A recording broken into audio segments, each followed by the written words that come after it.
एकदम एकदम मेरे साथ बने रहो। Let a random variable X have a binomial distribution with mean 8 है। फिर से देखो मीन दिया है 8, मीन कितना दिया है बच्चों 8 दिया है, घबराना नहीं। वेरिएंस 4 ये बहुत बार रिपीट हुआ, ये भी 2022 में 23 में और ऐसा ही रिलेटेड 24 में भी आया है। ऐसा ही क्वेश्चन एक ही आने वाला है। PYQ रिपीट होतात का राठोड वैष्णवी हो, हे काय सांगतोय मी, तेच रिपीट होत आहेत ना। आता हाच प्रश्न 23 ला आहे आणि हाच प्रश्न बघ 2023 मध्ये आहे, हाच प्रश्न 2022 मध्ये आहे बघ, तेच 23 मध्ये आहे। या आधीचे पण 2024च्या आतमध्ये सर्व शिफ्ट रिपीट झाले होते, 2023 मध्ये पण तेच प्रश्न होते। आता 2025 मध्ये त्यापैकीच कुठले तरी रिपीट होणार, एकच क्वेश्चन तुमच्या शिफ्ट मध्ये येणार आहे, मग टेन्शन घेऊ नका। Okay, mean is equal to 8। आता मीनचा फॉर्म्युला काय होता NP 8, व्हेरियन्सचा NPQ 4। इथे काय सांगितले आपल्याला, probability x is less than और इक्वल टू 2 ची किंमत दिली आपल्याला, या k ची किंमत काढायची आहे, k किती असणार ते सांगायचं आपल्याला। इथे आपल्याला तसंच आहे, तोच प्रश्न आहे बघा, आता आपण जे करत होतो ना तसंच प्रश्न आहे मुलांनो। x लेस देन 2 आहे, आता n आधी काढूया नंतर आपल्याला समजणार, n काढूया n। ओके, तर NP 8 आहे, इथे बघा NP आहे, या NP च्या जागी आपण इथून 8 इथे लिहूया, हे 8। आता Q किती जमतंय 4/8, म्हणजे कट केला की 1/2, 4/8 ला 1/2, Q 1/2 आहे, मग P पण किती असेल, खाली 2 आहे छेद मध्ये, मग या 2 वजा 1 1 आलाय बघा, बरोबर। P जमतंय हे P आणि Q। आता P ची किंमत इथे ठेवा, n गुणिले P किती आहे बघा 1/2 बरोबर 8, तर n आता 2 गुणिले 8 16, आपल्याला n समजलंय। आता P आणि Q माहित आहे, x बघा इथे आहे x, आता x किती व्हॅल्यू असू शकते 0 1 2 3 4 5 असं, n ची किंमत किती आहे 16, त्यापर्यंत जाऊ शकतो।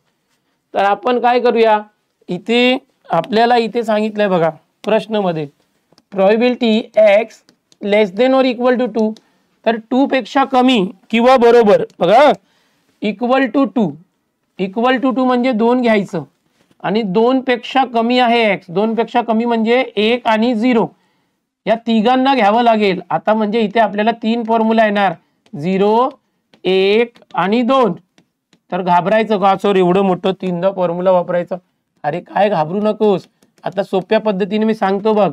आता x 0 असेल तर फॉर्म्युला लक्षात आहे का तुमच्या, हे हा फॉर्म्युला लक्षात ठेवा, आज नेहमी हाच वापरायचं। NCX, n म्हणजे किती इथे बघा n 16, तर 16CX, x म्हणजे 0, PQ, आता PQ सेमच आहे बघा, P आणि Q दोन्ही हाफ आहेत।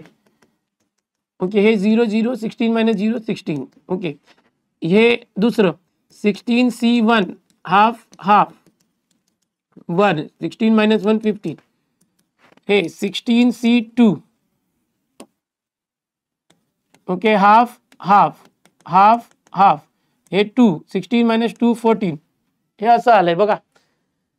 आता एक मस्त गंमत सांगतो तुम्हाला मुलांनो, हे बघा ह्या दोघांना जर आपण गुणाकार केलं तर हे पॉवर जे आहेत ओके ते बेरीज होणार, 0 + 16 16, तर हे येणार 1/2 पावर मध्ये 16। ह्याला पण जर आपण हे गुणाकार केलं की दोन्ही सारखेच आहेत, तर घातांक जो आहे तो बेरीज होणार, 15 1 16, आणि इथे पण बघा 2 + 14 किती 16, ते तिघांना आपण कॉमन घेतलं इथे, तेच येणार। राहिलं काय 16C0 म्हणजे 1, 16C1 ह्याचं 1 आहे म्हणजे हे 16, 16C2 याला सॉल्व्ह करावं लागेल, 16 हे 2 आहे, मग 2दा करूया आपण कमी, आणि खाली जे 2 आहे त्याला असं, हे बघा असं करावं लागतं। आता हे 1/16 1 असणार, हे 2/16 असेल, 1 + 16 प्लस हे कट केलं आपण, 15 गुणिले 8 किती होतात 120, आता 120 16 136 आणि 1 137 × 1/2/16, आपल्याला उत्तर दिलंय बघा, आपल्याला ह्याचं उत्तर दिलंय k/2 घातांक 16। कंपेअर करा, आता नेहमी खाली बघा इथे छेद मध्ये सेमच आहे, वरती k च्या ठिकाणी काय आहे 137, मग आपल्याला k ची किंमत किती समजली 137 कुठे आहे ते डी